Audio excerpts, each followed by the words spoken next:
l'événement de la soirée. Non, ce n'est pas Vinicius qui a juste mis un doublé face à l'Écosse. Vinicius qui répond donc à Mbappé, Haaland, Messi, Ronaldo. Non, ce n'est pas ça. L'événement de la soirée, non, ce n'est pas le Maroc qui bat Haïti 4 buts à 2 après avoir été mené 2 fois au score.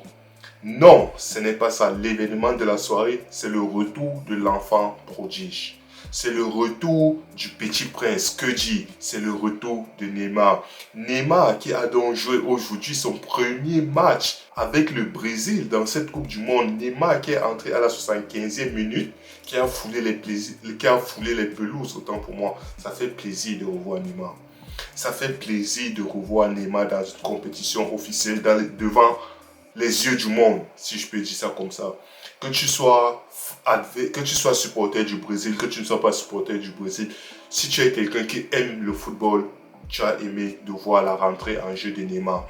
Il n'a pas été exceptionnel, il n'a pas fait trop les trucs de ouf, mais le simple fait que Neymar puisse rejouer au football devant nos yeux, c'est un plaisir, c'est un énorme plaisir. Bon, le Brésil qui jouait donc aujourd'hui face à l'Écosse, le Brésil qui jouait sa première place, en sachant que avant le début de ce match, ils étaient à égalité avec le Maroc.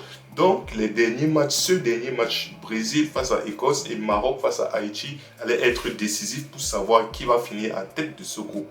Le Brésil, je suis désolé, Vini, c'est juste, c'est vrai, je viens de parler de Neymar là tout à l'heure, mais le Brésil dans cette Coupe du Monde, c'est Vini. Quand tu parles du Brésil, il n'y a aucun autre joueur à part Vini que tu sors en premier. En fait, c'est Vini. Aujourd'hui, il a mis un doublé. Il aurait pu mettre un triplé. Il aurait pu mettre un quadruplé. Mais Vini, il a vu ce que Neymar, il a vu ce que Mbappé a fait autant pour moi. Il a vu ce que Ronaldo a fait. Il a vu ce que Messi a fait. Il a vu ce que Haaland a fait. Qu'est-ce qu'il a fait aujourd'hui? Il a mis un doublé. Il a répondu. Comme quoi, c'est la Coupe du Monde des stars. Les stars sont au rendez-vous. Vini qui marque donc son premier but. Erreur de la défense. C'est le Ryan qui récupère la balle.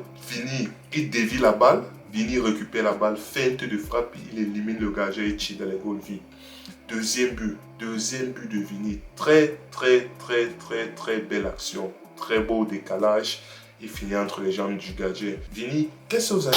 C'est-à-dire que la Coupe du Monde de Vini jusqu'à présent, Vini, c'est l'un des meilleurs joueurs de cette Coupe du Monde. Oui, comme j'ai dit, il y a les monstres qui sont Messi, il y a les monstres qui sont Mbappé, parce que Mbappé en Coupe du Monde, c'est un monstre, il n'y a rien à dire.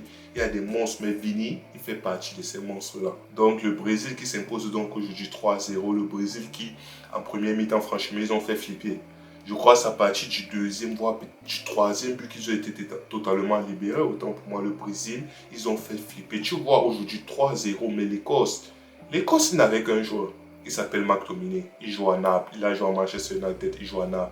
Aujourd'hui, l'Écosse, toutes les occasions de l'Écosse, c'était que McTominay. Il n'est pas attaquant, il est milieu de terrain. Mais c'est lui. Tu sens que vraiment, cette équipe de l'Écosse, il y a McTominay et il y a les autres. Tellement McTominay est fort. Donc oui, cette équipe, ils finissent avec un clean sheet. Ce Brésil, ils finissent 3-0, clean sheet, tout ce que vous voulez, mais ils font peur. Entre le milieu de terrain qui est pas créatif, le milieu de terrain qui est lent, la défense. Oui, il y a Marquinhos, il y a Gabriel. Après, tu vois qui sont à côté d'eux. Tu vois de l'autre côté, il y a Douglas Santos. De l'autre côté, il y a un Danilo. Danilo qui, par ailleurs, si les gens qui ont vu le match n'auraient pas dû finir le match. Donc, bref, ça, mis à part, ce milieu de terrain du Brésil, c'est inquiétant. En fait, face à une équipe qui s'est vraiment opposée, qui est vraiment forte, qui a des idées en place. Cette équipe du Brésil, le milieu de terrain, là, ça fait flipper. La défense, je ne parle même pas, parce que la défense, on va te dire, ok, c'est pas eux qui sont censés créer, mais ils ne proposent rien, ils ne créent rien. Tu vois, souvent, il y a certains défenseurs, ils font des passes qui cassent les lignes, tu vois, ils essaient de faire les relances, c'est compliqué. On envoie donc au milieu, les milieux de terrain, qu'est-ce qu'il faut? Ce sont les messieurs passent en retraite. Eux, ils ne jouent vers l'avant que lorsqu'il y a déjà peut-être 2-0, 2-0, 3-0, en sachant que oui, tu as Vinicius devant. L'équipe peut être aussi médiocre qu'elle est, mais le simple fait qu'il y a Vinicius dans cette équipe fait en sorte qu'on respecte un minimum cette équipe. Même quand dans le jeu c'est compliqué. Je suis désolé, cette équipe du Brésil, s'il tombe face à, je sais pas, face à un des cadors de cette compétition, il risque d'être sorti. Parce que cette équipe du Brésil, lui, ils sont qualifiés, lui, ils ont fini premier, mais ils ne comptent pas parmi les cadors. Parce qu'il y a tellement d'insuffisances. Maintenant, Carlo Ancelotti, Moi, franchement, cet entraîneur, lui, à un moment donné, il m'a gagné, tu vois. Don Carlo, Papa Carlo, il est fort. Il connaît le football plus que 99,99% des gens, mais à un moment donné, il y a des trucs qui sont évidents. Quand tu fais entrer Martinelli, il est là avec Ryan. Martinelli, il est là au milieu du terrain. Martinelli, c'est un joueur, c'est un ailier percutant. C'est un joueur, tu sais que tu donnes la balle, il contrôle pas. Il n'est pas là pour contrôler, orienter, faire les lectures, les trucs comme ça. C'est un joueur, il est collé à sa ligne. Si c'est qu'il rate la balle, il rate le contrôle, bien on arrache la balle, c'est sur la ligne, il n'y a pas de souci. C'est soit c'est dehors, soit c'est sur la ligne. Mais quand tu le mets au cœur du jeu, Martinelli, c'est pas une machine. Son cerveau procède l'information lentement. Tu donnes la perdu combien de balles au milieu de terrain là-bas. Et maintenant, tu fais entrer Hendrick. Tu fais entrer Hendrick. Neymar est là. Hendrick est là. Martinelli est là. Vinicius est là. Mais Vinicius est à gauche. Ok, on comprend. Tu mets Neymar à 9. Tu mets Hendrick à droite. Tu mets Martinelli en 10 ou là au milieu de terrain, ça n'a aucun sens. Il fait tout à l'envers. Au lieu de mettre Vini à gauche, Hendrick à l'axe, Martinelli à droite, Neymar en 10, Ancelotti fait tout à l'envers. Aujourd'hui, c'est passé parce que c'est l'Écosse. Ils étaient abattus 3-0 quand il a fait toutes ces bêtises-là. L'Écosse, même malgré le fait qu'ils soient battus, ils ont quand même eu des occasions. Ils ont eu des occasions de marquer au moins un but. Ils ont eu plusieurs occasions. Donc oui, ça finit 3-0 comme j'ai dit, mais c'est un clean sheet vraiment chanceux, si je peux dire ça comme ça. Maintenant, on parle de l'action de ou du moins le moment de ce match. Avant même d'arriver là-bas, je reviens sur Cunha à 9. Cunha, une fois de plus, il prouve que c'est lui potentiellement qu'il faut à 9 dans cette équipe du Brésil, en sachant que jusqu'à présent, les équipes qu'ils ont eu à affronter, ils étaient censés les battre. Parce qu'une équipe de leur calibre, une équipe équivalente au Brésil ou légèrement supérieure au Brésil, je ne sais pas si Cunha à 9 ça va suffire. C'est parce que les adversaires Cunha, oui, quand tu regardes les chiffres, tu vois 2 matchs titulaires, 3 buts. Doublé lors du match avant, buteur lors de ce match. Il n'y a rien à dire statistiquement, il n'y a rien à dire. Mais quand tu regardes le match, une équipe du niveau du Brésil simulé qui regarde le Brésil dans les yeux, un Cunha à 9 comme ça, qui dézone, ok, il fait beaucoup plus de travail défensif, c'est un 9, un faux 9, il navigue beaucoup plus au milieu, ok, du coup ça laisse l'espace à Vinicius de faire les appels, de manger les défenseurs, de tout ce que vous voulez, partir dans la profondeur. Vinicius, il est vraiment libre devant. Mais cette équipe du Brésil là fait flipper. Cette équipe du Brésil fait flipper et ce n'est pas un compliment. Ce n'est pas un compliment. Il y a trop d'insuffisance, il y a trop de carences, il y a des choses. Tu vois un Casemiro, il est comme le tracteur, il n'avance pas. Il n'avance pas les passes, il ne prend aucun risque. Le seul joueur qui a vraiment surnager au milieu ce soir, c'est Guimarães. Le match de Guimarães, il sort avec 2 passes décisives. C'est lui qui donne la passe sur le coup de tête de Vini. C'est lui qui donne la passe sur le coup de tête de Vini. Et c'est lui, une fois de plus, qui donne la passe pour le but de Cunha. Très très belle passe. Il aurait pu finir seul, mais il est tellement collectif, il est tellement en phase avec son football. Il a décalé pour Cunha qui vient juste, qui n'a plus qu'à pousser la balle dans les goals. Donc Guimarães, il a vraiment nagé aujourd'hui. Vinicius, comme j'ai dit une fois de plus, il aurait pu mettre un triplé. On a son deuxième, ou du moins il y a un but qu'on a dit hors jeu.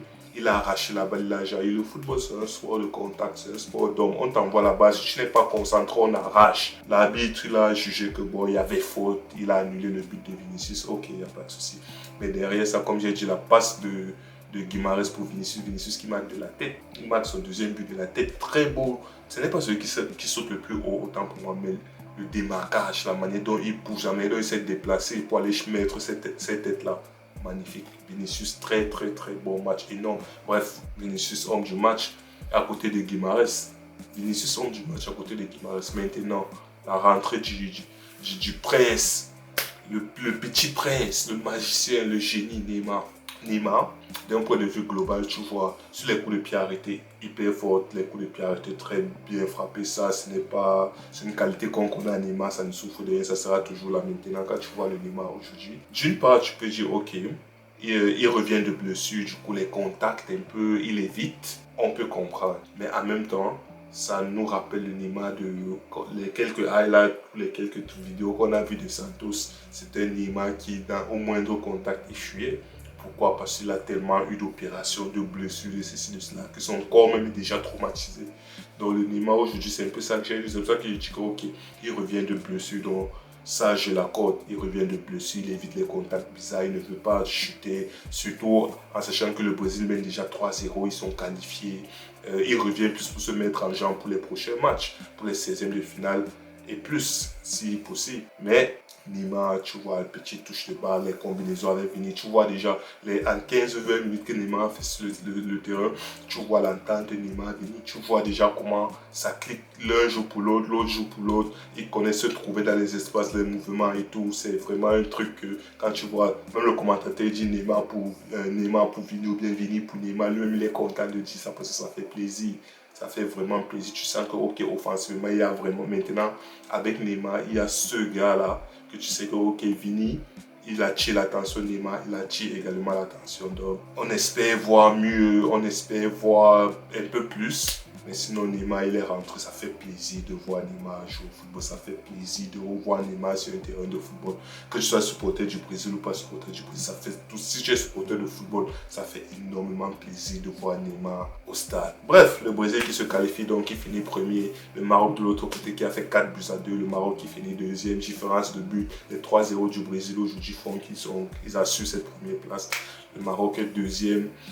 Les Marocains, je n'ai pas vu le match. Je n'ai pas vu le match. Donc je ne sais pas si je vais regarder derrière, après essayer de faire les highlights, essayer de faire un résumé, ou je ne sais pas comment il va parler de ce match. Mais je n'ai pas vu le match. Je ne sais pas si je vais faire une vidéo de ce match ou bien je vais faire une vidéo compilation avec les autres performances, que ce soit le Ghana face à l'Angleterre ou il y a qui d'autre? Il y a eu le Ghana, il y a eu le Maroc. Bref, je vais voir ce que je vais faire.